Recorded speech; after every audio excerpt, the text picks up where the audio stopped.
नमस्कार मेरे प्यारे साथियों, स्वागत है आपका हिंदी ओशन एकेडमी में। आज हम लोग एक नया नाटक पढ़ने वाले हैं जिसका नाम है अंधा युग। धर्मवीर भारती जी का ये नाटक है और इससे पहले हम लोगों ने 5 नाटक पढ़ लिए हैं, है ना? कौन-कौन से नाटक पढ़े हैं? भारतेंदु हरिश्चंद्र के 2 नाटक पढ़ लिए हैं। उसके बाद में हम लोगों ने ध्रुव स्वामिनी, स्कंदगुप्त और चंद्रगुप्त ये 3 नाटक पढ़ लिए हैं, है ना? तो 5 नाटक हम लोगों ने पूरे पढ़ लिए। ये आपका 6वां नाटक है जिसका नाम है अंधा युग, ठीक है? तो इसको पढ़ने से पहले यदि आपने एप्लीकेशन डाउनलोड नहीं किया है तो हिंदी ओशन एकेडमी एप्लीकेशन को डाउनलोड कर लीजिए गूगल प्ले स्टोर पर जाकर के और यहाँ से भी आप अपनी तैयारी को बेहतर बना सकते हैं। बैच चल रहा है बहुत ही मिनिमम प्राइस में 599 आपको सिर्फ पे करना है और इसमें आपको यूनिट वाइज इकाई 1 से लेके इकाई 10 तक सारे पीडीएफ नोट्स मिलेंगे। इसमें आपको वीडियो लेक्चर भी मिलेंगे, साथ ही साथ प्रैक्टिस सेट भी आपको दिया जाएगा। पुराने जो प्रश्न पत्रों के हल वीडियो हैं वो सारे मिलेंगे और आप अपना ये जो वीडियोज़ हैं आप अपने लैपटॉप पे या मोबाइल पे या टैबलेट में देख सकते हैं, ठीक है? तो इस को अगर सब्सक्राइब करना है तो ज़रूर आप सब्सक्राइब कर लीजिए और साथ ही साथ अगर कोई भी समस्या आती है तो व्हाट्सएप नंबर दिया हुआ है ये 7209973250 इस नंबर पर आप व्हाट्सएप करके सारी जानकारी प्राप्त कर सकते हैं। अगर आपको नोट्स लेने हैं, आप अपने घर में नोट्स मंगवाना चाहते हैं तो इन नोट्स को ले लीजिए। बहुत ही अच्छे, बहुत ही अपडेटेड लेटेस्ट नोट्स हैं ये आपको देखने को मिलेंगे इकाई 1 से लेकर इकाई 10। 3 किताबें हैं इसमें और इन तीनों किताबों में भरपूर मात्रा में तथ्यात्मक चीज़ें दी गई हैं जो मैंने अपने हैंड रिटन नोट्स बनाए थे उन्हीं को यहाँ पर टाइप करके आप लोगों के लिए ये मैंने प्रिंट करवाए हैं। यदि आपको ये चाहिए तो इसी नंबर पर आप व्हाट्सएप करके अपना एड्रेस शेयर करके ले सकते हैं। तो चलिए शुरू करते हैं अंधा युग नाटक को पढ़ना। धर्मवीर भारती जी का ये नाटक है। आप सभी को पता होना चाहिए धर्मवीर भारती जी जो है इनका जो ये प्रकाशन वर्ष है इसका अंधा युग नाटक का वो है 1955। आप मुझे बताएंगे धर्मवीर भारती जी का जन्म वर्ष क्या है? ठीक है, इनका जन्म बताइए आप। कमेंट बॉक्स में उत्तर दीजिएगा कि धर्मवीर भारती जी का जन्म कब हुआ था। महाभारत कालीन युद्ध की पृष्ठभूमि में लिखा गया है ये नाटक 5 अंकों में विभक्त है, बहुत ही इम्पोर्टेंट है ना? तो हम लोगों ने अंकों में क्योंकि नाटक है तो ये नाटक अंकों में विभाजित होते हैं, तो जिसमें आपका ध्रुव स्वामिनी, स्कंदगुप्त, चंद्रगुप्त इन सबकी चर्चा कर ली थी। अंधा युग कितने अंकों में है? 5 अंकों में। और साथ ही साथ आपको मैंने बताया था कि जो स्कंदगुप्त नाटक है वो भी 5 अंकों में विभाजित है, ठीक है? और बाकी जो आपका भारतेंदु जी के जो 2 निबंध लगे हुए हैं वो दोनों वो आपके 6-6 अंकों में विभक्त है, ठीक है? तो ये याद रखिएगा, अंकों की संख्या ज़रूर याद रखिएगा।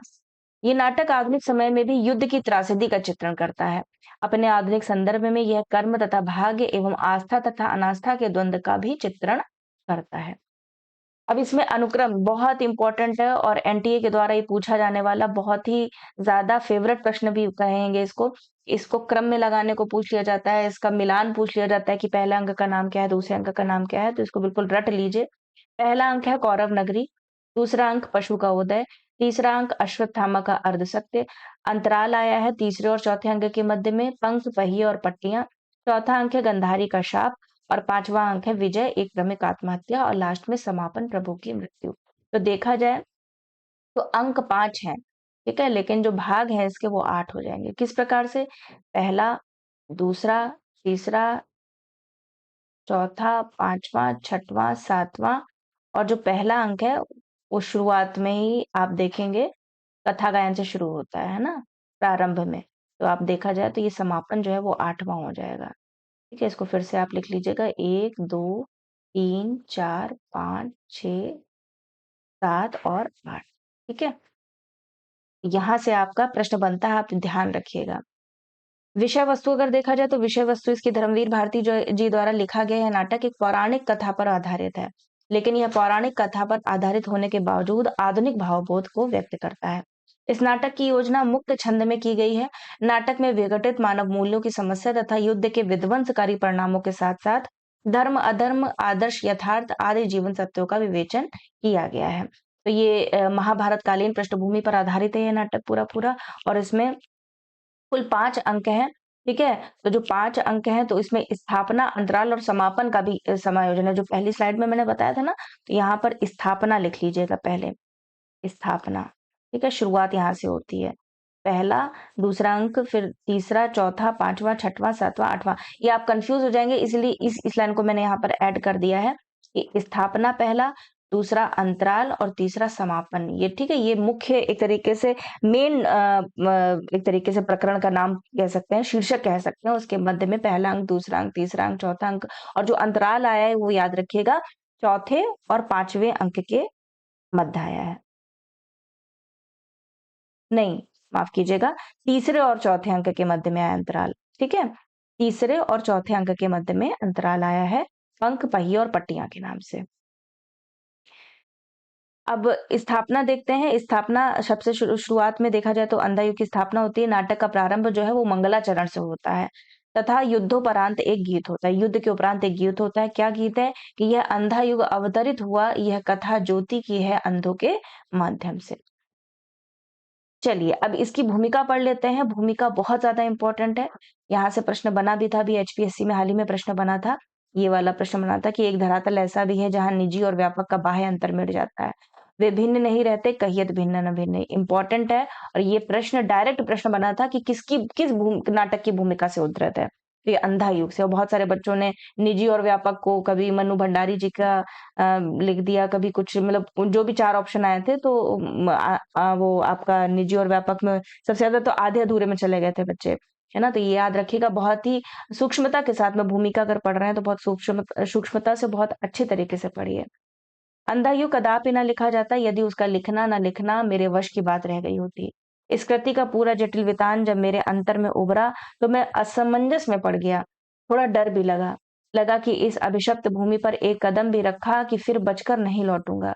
पर एक नशा होता है अंधकार के गरजते महासागर की चुनौती को स्वीकार करने का, पर्वताकार लहरों से खाली हाथ जूझने का, अनमापी गहराइयों में उतरते जाने का और फिर अपने को सारे खतरों में डालकर आस्था के, प्रकाश के, सत्य के, मर्यादा के कुछ कणों को बटोर कर बचा कर धरातल तक ले जाने का। इस नशे में इतनी गहरी वेदना और इतना तीखा सुख घुला मिला रहता है कि उसके आस्वादन के लिए मन बेबस हो उठता है। उसी की उपलब्धि के लिए यह कृति लिखी गई है। एक स्थल पर आकर मन का डर छूट गया था। बताते हैं कि एक स्थल पर आकर मेरा जो मन का डर था वो सब छूट गया था। कुंठा, निराशा, रक्तपात, प्रतिशोध, विकृति, कुरूपता, अंधापन, इनसे हिचकिचाना क्या, इन्हीं में तो सत्य के दुर्लभ कण छुपे हुए हैं। तो मैं इनसे क्यों न निडर धंसूं। इनमें धस कर भी मैं मर नहीं सकता। हम न मरे मरे हैं संसारा। पर नहीं, संसार भी क्यों मरे। मैंने जब वेदना सबकी भोगी है तो जो सत्य पाया है वह अकेले मेरा कैसे हुआ। फिर यहाँ से इंपॉर्टेंट लाइन कि एक धरातल ऐसा भी होता है जहाँ निजी और व्यापक का बाह्य अंतर मिट जाता है, वे भिन्न नहीं रहते, कहियत भिन्न ना भिन्न। यह तो व्यापक सत्य है जिसकी निजी उपलब्धि मैंने की ही, उसकी मर्यादा इसी में है कि वह पुनः व्यापक हो जाए। धर्मवीर भारती। छोटी सी भूमिका है अंधा युग नाटक की। इसको आप अच्छे से एक दो बार रिवीजन जरूर कर लीजिएगा। अब चलते हैं मुख्य पात्रों की ओर कि इसमें पात्र कौन कौन से हैं। तो सबसे पहला पात्र अश्वत्थामा के रूप में आते हैं। गुरु द्रोण का पुत्र, दुर्योधन का मित्र, कृष्ण तथा पांडवों से शत्रुता का संबंध है इसका। कृष्ण पौराणिक कथा से भिन्न मानवीय रूप में चित्रित है कृष्ण। गांधारी धृतराष्ट्र की पत्नी तथा कौरवों की माँ है। धृतराष्ट्र जन्म से अंधे हैं। हस्तिनापुर के राजा पुत्र मोह में अंधा पिता है धृतराष्ट्र। कृतवर्मा युद्ध के बाद जीवित कौरवों की ओर से लड़ने वाला है कृतवर्मा। किसकी ओर से? कौरवों की ओर से लड़ने वाला कृतवर्मा। संजय व्यास द्वारा दिव्य दृष्टि प्राप्त करके महाभारत के युद्ध का आंखों देखा वृत्तांत धृतराष्ट्र को सुनाने वाला है, जहां पर गांधारी भी मौजूद रहती है। वृद्ध याचक एक कल्पित या पात्र है जो कौरव की विजय की भविष्यवाणी करता है, लेकिन भविष्यवाणी झूठी हो जाती है। बाद में अश्वत्थामा द्वारा उसकी हत्या की जाती है कि उसने भविष्यवाणी की थी कि कौरव जीतेंगे, लेकिन बाद में अंततः उसकी हत्या अश्वत्थामा द्वारा कर दी जाती है। युयुत्सु धृतराष्ट्र का दासी से उत्पन्न पुत्र जो युद्ध में पांडवों की तरफ से लड़ता है। याद रखिए युयुत्सु जो थे वो पांडवों की तरफ से लड़े थे। युद्ध के अंत तक बचा रहता है। विदुर जो है वो गांधीवादी पात्र है। कृष्ण भक्त और कुशल राजनीतिज्ञ है विदुर। घटनाकाल अगर देखा जाए तो इसका घटनाकाल महाभारत के 18वें दिन की संध्या से लेकर प्रभास तीर्थ में कृष्ण की मृत्यु के क्षण तक का वर्णन इसमें देखने को मिलता है। ठीक है, तो अभी हम लोगों ने मुख्य पात्र देख लिया, अश्वत्थामा, कृष्ण, गांधारी, धृतराष्ट्र। अब जो गौण पात्र हैं उनको देख लीजिए। पहला प्रहरी, प्रहरी एक, प्रहरी दो, युधिष्ठिर, भीम, व्यास, गूंगा भिखारी, कृपाचार्य और बलराम। ठीक है, तो ये आपके गौण पात्र के रूप में देखने को मिलते हैं। इस नाटक में केवल एक ही स्त्री पात्र है। ये मुख्य बिंदु के हैं, स्मरणीय तथ्य हैं, ध्यान से देखिएगा। और वो स्त्री पात्र कौन है? गांधारी। रंगमंचिता की दृष्टि से यह एक सफल नाटक है। वक्ता श्रोता कथा शैली में नाटक की रचना हुई है। यह एक गीति नाट्य है। आप पढ़ेंगे तो गीति नाट्य की शैली में लिखा गया यह नाटक है। इस नाटक का रेडियो रूपांतरण भी किया गया है। नाटक पर ग्रीक नाट्य शैली तथा लोक नाट्य शैली दोनों का प्रभाव है। निर्देश में नाटककार धर्मवीर भारती लिखते हैं निर्देश में कि दो प्रहरी जो घटनाओं और स्थितियों पर अपनी व्याख्याएं देते चलते हैं वह बहुत कुछ ग्रीक कोरस के निम्न वर्ग के पात्रों के पौत्र हैं। पात्र हो गए यहाँ पे के पात्र हैं। दृश्य परिवर्तन या अंक परिवर्तन के समय कथा गायन की भी योजना है। यह लोक नाट्य परंपरा से ली गई इंपॉर्टेंट है। ये धर्मवीर भारती जी अपने ही नाटक अंधायु के बारे में निर्देश में ये लिखते हैं। जब आप पढ़ेंगे ना पहला ही जब अंक पढ़ेंगे तो दो प्रहरियों से शुरुआत होती है जिसमें दोनों चर्चा कर रहे होते हैं युद्ध का। अब इसका कथासार देख लेते हैं। पहला अंक जो है वो है कौरव नगरी। इस अंक का आरंभ कथा गायन से होता है। ठीक है, शुरुआत में कथा गायन है जिसमें युद्ध में कौरव पांडव द्वारा किए गए अमर्यादित आचरण और व्यवहार का उल्लेख किया गया है। युद्ध के अंतिम दिन दो प्रहरी कौरव महलों में राज्य नाश और कुल नाश का बोध करते हुए बातचीत कर रहे हैं। तभी गिद्धों की टोली उड़ती आती है जो उन्हें अपशगुन सूचना लगती है ना। तो जो प्रहरी टहल रहे हैं आपस में बातचीत कर रहे हैं और उधर से गिद्ध उड़ते हुए आ रहे हैं तो ये मान रहे हैं कि बहुत बड़ा अपशगुन हुआ है। तभी विदुर द्वारा धृतराष्ट्र और गांधारी के बीच मर्यादा पालन को लेकर संवाद होता है। इस संवाद में गांधारी आवेश में आकर कृष्ण को धोखेबाज और मर्यादा का हत्यारा कहती है। कौन? गांधारी कहती है कृष्ण को। कृष्ण तो यहाँ पर मनुष्य के रूप में है ना। तभी वृद्ध याचक आता है जिसने कभी भविष्यवाणी में कहा था कि युद्ध में कौरवों की जीत होगी। वह कहता है कि कृष्ण ने अपने अनाशस्त कर्म से नक्षत्रों की गति को मोड़ दिया जिसके कारण उसकी भविष्यवाणी गलत होती है। यहाँ पर वो कृष्ण को गलत ठहराता है, कहता है उसी के कारण में ही नक्षत्रों की उसने गति बदल दी, इसी वजह से कौरवों की हार हुई। इस अंक का अंत प्रहरी के कथा गायन से होता है। ठीक है, तो कथा आरंभ और कथा अंत में कथा गायन की इसमें स्वरूप देखने को मिलता है। दूसरा अंक अगर देखा जाए तो पशु का उदय है। इस अंक में संजय कृतवर्मा को अर्जुन द्वारा किए गए कौरवों के विनाश का समाचार सुनाता है। संजय कृतवर्मा को सुनाता है अर्जुन द्वारा किए गए कौरवों का विनाश का समाचार। और और भीम दुर्योधन के बीच हुए गदा युद्ध में दुर्योधन के घायल होने की सूचना देता है। उसी समय अपना टूटा धनुष लेकर अश्वत्थामा प्रवेश करता है और अपने पिता के छल पूर्वक वध से विशुद्ध होकर पांडवों के वध की प्रतिज्ञा करता है। तभी संजय को देखकर वह उसका गला दबोचता है। कृपाचार्य और कृतवर्मा उसे बचा लेते हैं। अश्वत्थामा कौरव नगरी से लौट रहे वृद्ध याचक का वध कर देता है। अंत में कृपाचार्य और कृतवर्मा उसे शांत करते हैं। किसे शांत करते हैं? अश्वत्थामा को। तीसरा अंक अश्वत्थामा का अर्ध सत्य। इस अंक का आरंभ कथा गायन से होता है। हारी हुई घायल कौरव सेना के साथ युयुत्सु को देखकर नगरवासी भयभीत हो जाते हैं। युयुत्सु पांडव पक्ष से लड़ने के कारण आत्मग्लानि से ग्रस्त दिखाई देता है और गांधारी उस पर कठोर व्यंग्य करती है। तभी संजय दुर्योधन की पराजय का समाचार लाता है। दुर्योधन का पांडवों द्वारा अनैतिक रूप से वध किए जाने पर अश्वत्थामा पांडवों के वध का प्रण करता है और कौरव सेना का प्रधान सेनापति बनता है। तभी रात्रि में अश्वत्थामा को सोए हुए कौवे पर उल्लू का आक्रमण और कौवे का वध दिखता है। इसी से प्रेरित होकर वह पांडवों का वध करने के लिए उनके शिविर की ओर चला जाता है। रात में ही चला जाता है। फिर बीच में तीसरे और चौथे अंक के बीच में अंतराल है, ये याद रखिएगा। अंतराल का नाम है पंख, पहिए और पट्टियां। यहाँ अश्वत्थामा द्वारा मारे गए वृद्ध याचक की आत्मा प्रवेश करती है। युयुत्सु, संजय, विदुर आदि पात्र प्रेतात्मा के पीछे खड़े होकर अपनी अपनी आंतरिक असंगति से उत्पन्न पीड़ा को व्यक्त करने लगते हैं। कौन कौन? युयुत्सु, संजय और विदुर। अंत में महादेव भीषण रूप में अश्वत्थामा को पांडव शिविर में प्रवेश करने से रोकते हैं। फिर चौथा अंक गांधारी का शाप है। इस अंक में महादेव को प्रसन्न कर अश्वत्थामा पांडव शिविर में प्रवेश कर पांडव पुत्रों के साथ अन्य महारथी तथा सैनिकों का वध कर देता है। यह सुनकर गांधारी प्रसन्न हो जाती है, लेकिन जो दुर्योधन है उसकी मृत्यु का समाचार पाकर वह मूर्छित हो जाती है। अंक के बीच में आय कथा गायन द्वारा कौरवों के तर्पण के लिए युयुत्सु, धृतराष्ट्र, संजय, विदुर आदि युद्ध भूमि की ओर जाते हैं। अर्जुन के बाणों से घायल अश्वत्थामा ब्रह्मास्त्र का प्रयोग करता है। कृष्ण के कहने पर अर्जुन भी ब्रह्मास्त्र चलाता है। तभी व्यास आकर दोनों को अपना अस्त्र लौटाने को कहते हैं। अर्जुन तो अस्त्र लौटा लेता है किंतु अश्वत्थामा अपना ब्रह्मास्त्र उत्तरा के गर्भ पर चला देता है। किसके गर्भ पर? उत्तरा के गर्भ पर ब्रह्मास्त्र चला देता है, जिसे कृष्ण अपनी शक्ति से बचा लेते हैं। अश्वत्थामा पर क्रोधित होकर कृष्ण शाप देते हैं कि पीप घावों से युक्त शरीर लेकर लेकर अनंत काल तक दुर्गम स्थानों पर तू भटकता रहेगा। किसको शाप देते हैं? अश्वत्थामा को। युद्ध भूमि में गांधारी दुर्योधन के अस्थि पंजर को देखकर कृष्ण को शाप देती है कि तुम स्वयं अपने वंश का विनाश करके किसी साधारण व्याध के हाथों मारे जाओगे। इसको शाप देती है गांधारी कृष्ण को। फिर 5वां अंक, अंतिम अंक, जिसका नाम है विजय एक क्रमिक हत्या।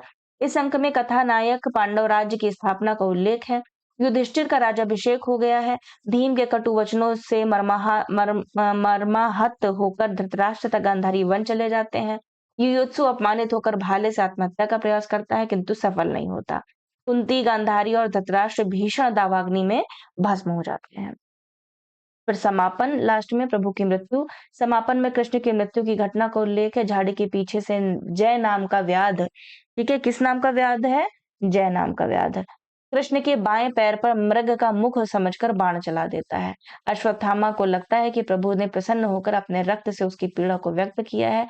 उसके मन में प्रभु के प्रति आस्था का उदय होता है। व्याध के कथन से स्पष्ट होता है कि अंधे युग में प्रभु का अंश निष्क्रिय संजय, आत्मघाती युत्सु और विगलित रहेगा तथा उनका दूसरा अंश मानव मन के उस मंगलकारी समय में निवास करेगा जो ध्वंस पर नूतन निर्माण करेगा। नूतन सृजन, निर्भयता, साहस और मर्यादा युक्त आचरण में प्रभु बार बार जीवित हो उठेंगे। तो ये पूरा कथासार था। आशा करती हूँ कि पूरी महाभारत की पृष्ठभूमि आपके सामने आ गई होगी। अब प्रमुख उद्धरण देख लेते हैं जो कथन इसमें आए हुए हैं, उद्धरण आए हुए हैं, क्योंकि ये एक गीति नाट्य है तो गीति के रूप में है कि टुकड़े टुकड़े हो बिखर चुकी मर्यादा, उसको दोनों ही पक्षों ने तोड़ा है। पांडव ने कुछ कम, कौरवों ने कुछ ज्यादा, दोनों ही पक्षों में जीता अंधापन, भय का अंधापन, ममता का अंधापन, अधिकारों का अंधापन जीत गया। जो कुछ सुंदर था, शुभ था, कोमलतन था, वह हार गया, द्वापर युग बीत गया। ये कथा गायन से शुरुआत होती है पहले अंक की। 17 दिनों के लोम हर्षक संग्राम में भाले हमारे ये, ढाले हमारी ये निरर्थक पड़ी रही। अंगों पर बोझ बनी रक्षक थे हम केवल, लेकिन रक्षणीय कुछ भी नहीं था यहाँ। अंधे राजा की प्रजा कहाँ तक देखे, प्रहरी एक प्रहरी दो से कहता है। संस्कृति थी यह एक बूढ़े अंधे की, जिसकी संतानों ने महायुद्ध घोषित किए, जिसके अंधेपन में मर्यादा गलित अंग वैश्या सी प्रजाजनों को भी रोगी बनाती फिरी। उस अंधी संस्कृति, उस रोगी मर्यादा की रक्षा हम करते रहे 17 दिन। जीवन के अर्थहीन सूने गलियारे में पहरा दे देकर अब थके हुए हैं हम, अब चुके हुए हैं हम, प्रहरी दो प्रहरी एक से कहता है। भीष्म ने कहा था, बहुत इंपॉर्टेंट, भीष्म ने कहा था, गुरु द्रोण ने कहा था, इसी अंतःपुर में आकर श्री कृष्ण ने कहा था, मर्यादा मत तोड़ो, तोड़ी हुई मर्यादा कुचले हुए अजगर सी गुंजालिका में कौरव वंश को लपेट कर सूखी लकड़ी सा तोड़ डालेगी। विदुर का कथन है धृतराष्ट्र से। किसने किसने कहा था, मतलब कह तो रहा है विदुर की, विदुर कह रहा है धृतराष्ट्र से कि कृष्ण ने कहा था, गुरु द्रोण ने कहा था, भीष्म ने कहा था कि मर्यादा मत तोड़ो। फिर अगला है, पर वह संसार स्वतः अपने अंधेपन से उपजा था। कौरव जो मेरी मानसलता से उपजे थे वे ही थे। अंतिम सत्य मेरी ममता ही वहां नीति थी, मर्यादा थी। आज मुझे भान हुआ मेरी व्यक्तिक सीमाओं के बाहर भी सत्य हुआ करता है। धृतराष्ट्र कहता है विदुर से, प्रभु ने कहा था, वह ज्ञान जो समर्पित नहीं है अधूरा है, मनोबुद्धि तुम अर्पित कर दो मुझे।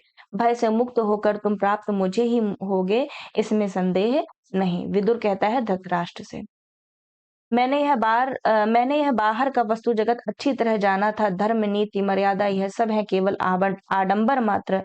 मैंने यह बार बार देखा था। निर्णय के क्षण में विवेक और मर्यादा व्यर्थ सिद्ध होते आए हैं सदा। हम सबके मन में कहीं एक अंध गहवर है। बर्बर पशु, अंधा पशु वास वहीं करता है। गांधारी धृतराष्ट्र से कहती है, मैंने कहा था दुर्योधन से, धर्म जिधर होगा ओ मूर्ख उधर जय होगी। गांधारी कहती है, जिसको तुम कहते हो प्रभु, उसने जब चाहा मर्यादा को अपने ही हित में बदल लिया। वंचक है माता मत कहो मुझे। गांधारी, तुम जिसको कहते हो प्रभु वह भी मुझे माता ही कहता है। शब्द यह जलते हुए लोहे की सलाखों सा मेरी पसलियों में धंसता है। गांधारी कहती है विदुर से, पता नहीं प्रभु है या नहीं, किंतु उस दिन यह सिद्ध हुआ जब कोई भी मनुष्य अनासक्त होकर चुनौती देता है इतिहास को, उस दिन नक्षत्रों की दिशा बदल जाती है। नियति नहीं पूर्व निर्धारित, उसको हर क्षण मानव निर्णय बनाता मिटाता है। याचक कहता है विदुर से, इंपॉर्टेंट है, याद रखिएगा याचक का कथन। फिर दूसरे अंक के जो कथन है वो देख लीजिए। शेष बचोगे तुम संजय सत्य कहने को अंधों से, किंतु कैसे कहूंगा हाय। संजय कहता है कृतवर्मा से, सुनो द्रोण सुनो, मैं यह तुम्हारा अश्वत्थामा कायर अश्वत्थामा शेष हूँ। अभी तक जैसे रोगी मुर्दे के मुख में शेष रहता है, गंदा कफ बासी थूक शेष हूँ अभी तक मैं। अश्वत्थामा, मातुल मैं योद्धा नहीं हूँ, बर्बर पशु हूँ, यह तटस्थ शब्द है मेरे लिए अर्थहीन। सुन लो यह घोषणा इस अंधे बर्बर पशु की पक्ष में नहीं है, जो मेरे वह शत्रु है। अश्वत्थामा का कथन, आज इस पराजय की वेला में सिद्ध हुआ, वेरी इंपॉर्टेंट, सिद्ध हुआ कि झूठी थी सारी अनिवार्यता भविष्य की, केवल कर्म सत्य है, मानव जो करता है उसी में निहित है भविष्य युग युग तक का। वृद्धयाचक कहता है, मैंने बतलाया था उसको झूठा भविष्य, अब जाकर उसको बतलाऊंगा वर्तमान से स्वतंत्र हो कोई भविष्य नहीं, अब भी समय है दुर्योधन, समय अब भी है, हर क्षण इतिहास बदलने का क्षण होता है। वृद्धयाचक अश्वत्थामा से कहता है। तो ये दूसरे अंक के थे। अब आते हैं तीसरे अंक के कथनों में, कि गूंगों के सिवा आज कौन बोलेगा मेरी जय, धृतराष्ट्र विदुर से कहता है। ठीक है, इंपॉर्टेंट है, तीसरे अंक में ये आया है। मेरा अपराध सिर्फ इतना है, सत्य पर रहा मैं दृढ़, युयुत्सु का कथन, पक्ष में असत्य का नहीं लूंगा, मैं भी हूं कौरव पर सत्य बड़ा है कौरव वंश से, युयुत्सु कहता है। अंतिम परिणति में दोनों जर्जर करते हैं, पक्ष चाहे सत्य का हो अथवा असत्य का। युयुत्सु, शांत हो युयुत्सु और सहन करो, गहरी पीड़ाओं को गहरे में वहन करो, विदुर कहता है युयुत्सु से। आज इस पराजय की वेला में पता नहीं जाने क्या झूठ पड़ गया, कहाँ सब कैसे उतर गए आए हैं अपनी धुरी से आज एक एक कर सारे पहिए हैं उतर गए, जिसके वह बिल्कुल निकम्मी धुरी तुम हो, क्या तुम हो प्रभु। विदुर कहता है, सुनते हो पिता, मैं इस प्रतिहिंसा में बिल्कुल अकेला हूँ, दुनिया की सारी मर्यादा बुद्धि केवल इस निपट अनाथ अश्वत्थामा पर ही ला दी जाती है। अश्वत्थामा कहता है कृपाचार्य से। अंतराल आता है बीच में तीसरे और चौथे अंक के मध्य में, इसमें कुछ कथा गायन के कुछ पंक्तियां आई हैं, कि मैंने अपनी प्रेत शक्ति से सारे प्रवाह को कथा की गति को बांध दिया है और सब पात्र अपने स्थान पर स्थिर हो गए हैं, क्योंकि मैं चीड़ फाड़ कर हरेक की आंतरिक असंगति समझना चाहता हूँ। वृद्धयाचक कहता है, मैं हूँ युयुत्सु, मैं उस पहिए की तरह हूँ जो पूरे युद्ध के दौरान रथ में लगा था, पर जिसे अब लगता है कि वह गलत धुरी में लगा था और मैं अपनी उस धुरी से उतर गया हूँ। युयुत्सु कहता है, मैं संजय हूँ जो कर्मलोक से बहिष्कृत है, मैं दो बड़े पहियों के बीच लगा हुआ एक छोटा सा निरर्थक शोभा चक्र हूँ। संजय का कथन, मैं विदुर हूँ कृष्ण का अनुगामी भक्त और नीतिज्ञ, पर मेरी नीति साधारण स्तर की है और युग की सारी स्थितियां साधारण है और अब मेरा स्वर संशयग्रस्त है। विदुर का कथन। फिर चौथा अंक की पंक्तियां हैं, कि हृदय तुम्हारा पत्थर का है गांधारी। विदुर का कथन है, याद रखिएगा, पत्थर की खानों से मणियां निकलती हैं, बाधा मत डालो। गांधारी का कथन, मैंने प्रतिशोध ले लिया धृषद्युम्न से पिता की पाप का हत्या का।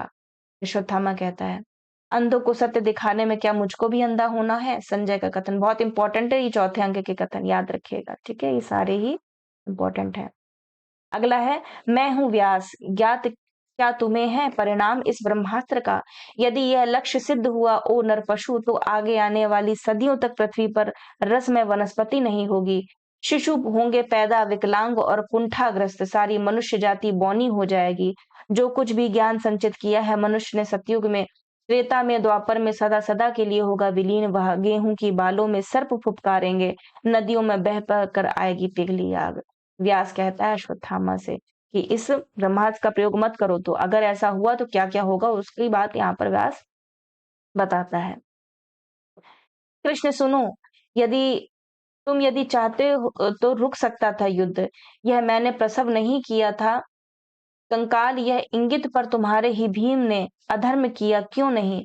तुमने वह शाप दिया भीम को जो तुमने दिया, निरपराध अश्वत्थामा को तुमने किया है प्रभुता का दुरुपयोग। गांधारी कहती है कृष्ण से, मैंने अर्जुन से कहा सारे तुम्हारे कर्मों का पाप पुण्य योगक्षेम मैं वहन करूंगा अपने कंधों पर। 18 दिनों के इस भीषण संग्राम में कोई नहीं, केवल मैं ही मरा हूं करोड़ों बार, जितनी बार जो भी सैनिक भूमिशाई हुआ कोई नहीं था, वह मैं ही था। कृष्ण गांधारी से कहता है। पांचवा अंक और अंतिम अंक है, यह आत्महत्या होगी प्रतिध्वनि इस पूरी संस्कृति में, दर्शन में, धर्म में, कलाओं में, शासन व्यवस्था में आत्मघात होगा, बस अंतिम लक्ष्य मानव का कृपाचार्य। शिखरों की ऊंचाई कर्म की नीचता का परिहार नहीं करती है, विदुर कहता है। और विजय क्या है? एक लंबा और धीमा और तिल तिल कर फलीभूत होने वाला आत्मघात, युधिष्ठिर कहता है विदुर से। फिर समापन, समापन में देखा जाए तो इम्पोर्टेंट कथन है कि झूठे हैं ये स्तुति वचन, ये प्रशंसा वाक्य कृष्ण ने किया है वही मैंने किया था। जो पांडव शिविर में सोया हुआ नशे में डूबा व्यक्ति होता है, एक सा उसने नशे में डूबे अपने बंधुजनों की है व्यापक हत्या, अश्वत्थामा कहता है। आज वह संसार सारा अभिमान मेरा टूट गया, जीवन भर रहा मैं निरपेक्ष, सत्य कर्मों में उतरा नहीं, धीरे धीरे खो दी दिव्य दृष्टि। दिव्य दृष्टि मिली थी ना संजय को, बता रहे हैं। अपने ही शोणित से मुझको अभिव्यक्त किया, जैसे सड़ा रक्त निकल जाने से फोड़े की टीस पटा जाती है, वैसे ही मैं अनुभव करता हूँ कि विगत शोक यह जो अनुभूति मिली है, क्या यह आस्था है? अश्वत्थामा कहता है। पर मैं तू हूँ निष्क्रिय निरपेक्ष सत्य, मार नहीं पाता हूँ, बचा नहीं पाता हूँ, कर्म से पृथक होता जाता हूँ क्रमशः, अर्थ अपने अस्तित्व का। संजय युत्सुके से कहते हैं। फिर किया मैंने वध, किंतु हाथ मेरे नहीं थे वे, हृदय मेरा नहीं था वह, अंधा युग बैठ गया था मेरी नस नस में, अंधी प्रतिहिंसा बन, अश्वत्थामा कहता है। होती होगी वधिकों की मुक्ति प्रभु के मरण से, किंतु रक्षा कैसे होगी अंधे युग में मानव भविष्य के प्रभु के इस कायर मरण के बाद, युयुत्सु का कथन। लेकिन शेष मेरा दायित्व लेंगे बाकी सभी, मेरा दायित्व वह स्थित रहेगा हर मानव मन के उस वृत्त में, जिसके सहारे वह सभी परिस्थितियों का अतिक्रमण करते हुए नूतन निर्माण करेगा पिछले ध्वंसों पर। मर्यादा युक्त आचरण में, नित नूतन सृजन में, निर्भयता के साहस के, ममता के रस के क्षण में जीवित और सक्रिय हो उठूंगा मैं बार बार, कृष्ण वृद्धयाचक के द्वारा कहते हैं। क्या कोई सुनेगा जो अंधा नहीं है और विकृत नहीं है और मानव भविष्य को बचाएगा? वृद्धयाचक का कथन। ठीक है, तो ये इंपॉर्टेंट कथन थे। यहाँ पर आपकी क्लास खत्म होती है। ठीक है, तो आज हम लोगों ने अंधा युग नाटक भी पढ़ा। महाभारत युद्धकालीन पृष्ठभूमि पर लिखा गया नाटक है, जो इंपॉर्टेंट तथ्य वो मैंने बता दिए। मिलते हैं अगले नाटक के साथ में। वीडियो को लाइक कीजिएगा, शेयर कीजिएगा। सभी का आभार एवं धन्यवाद।